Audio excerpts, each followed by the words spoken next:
It was the remembrance and the dhikr said after the 5 daily prayers. Now these are said after or in the morning and the evening, twice a day. However, if you combine them, saying them immediately after Fajr or after Asr or Maghrib, because it's a difference of opinion among scholars whether evening adhkar should be said after Asr or after Maghrib. Either way, if you manage to say that, that would hit 2 birds with 1 stone. This is why among the first adhkar to be said in the morning and evening, Ayatul Kursi. So the Shaykh, may Allah have mercy on his soul, started with saying, I take refuge with Allah from the accursed devil. A'udhu billahi minash shaitanir rajim. Then recite Ayatul Kursi. Do we recite A'udhu billahi minash shaitanir rajim when reciting Ayatul Kursi? There is no need to do that because it's not part of the Sunnah. Yet, generally speaking, when reciting the Qur'an, the Sunnah is to recite al-isti'adha, A'udhu billahi minash shaitanir rajim, not with the adhkar, as this was not prescribed. So we recite Ayatul Kursi in the morning and the evening, as well as with the 5 daily prayers. Then we recite the last 3 quls. Okay, Shaykh, but we recited them after Fajr, Dhuhr, Asr, Maghrib and Isha. Yeah, you recited them once each. But in the morning and evening adhkar, you recite them thrice each. So you say, Qul huwallahu ahad 3 times, Qul a'udhu bi rabbil falaq 3 times, Qul a'udhu bi rabbin nas 3 times in the morning and in the evening. So if you manage to say that in Fajr or in Maghrib, there's no need for you to repeat that once after Fajr prayer or Maghrib prayer, because doing it 3 times each would suffice for that. You would have hit 2 birds with 1 stone. Then part of the adhkar in the morning and in the evening is to say this long dhikr. أصبحنا وأصبح الملك لله والحمد لله لا إله إلا الله وحده لا شريك له له الملك وله الحمد وهو على كل شيء قدير ربي أسألك خير ما في هذا اليوم وخير ما بعده وأعوذ بك من شر ما في هذا اليوم وشر ما بعده ربي أعوذ بك من الكسل وسوء الكبر ربي أعوذ بك من عذاب في النار وعذاب في القبر.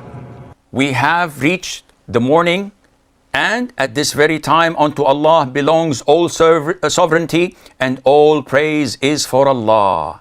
أصبحنا وأصبح الملك لله والحمد لله. None has the right to be worshipped except Allah alone, without any partner. To Him belongs all sovereignty and praise, and He is over all things omnipotent. My Lord, I ask you for the good of this day and the good of what follows it, and I take refuge in you from the evil of this day and the evil of what follows it. My Lord, I take refuge in you from laziness and senility. My Lord, I take refuge in you from torment in the fire and punishment in the grave. What a beautiful dua that incorporates a lot of things. So laziness is when you have the ability to do, but you don't. Senility is when you have the desire to do something, but your body doesn't cooperate with you. So you don't have the ability to do it. So you seek Allah Azza wa Jal from whatever goodness is in this day and what follows it. And you seek refuge in Allah from whatever evil is in this day and what may follow it. And you ask Allah Azza wa Jal to save you from all of these things. What else? We also say this beautiful dua. اللهم بك أصبحنا وبك أمسينا وبك نحيا وبك نموت وإليك النشور. In the morning, we say, Allahumma bika asbahna wa bika amsayna. In the evening, we switch. We say, Allahumma bika amsayna wa bika asbahna. Wa bika nahya wa bika namut is the same. In the morning, we say, wa ilayka nushur. In the evening, we say, wa ilayka al-masir. Translation. In the morning, we say, Oh Allah, by your leave, we have reached the morning. And by your leave, we have reached the evening. Switch it in the evening. So you say, Oh Allah, by your leave, we have reached the evening.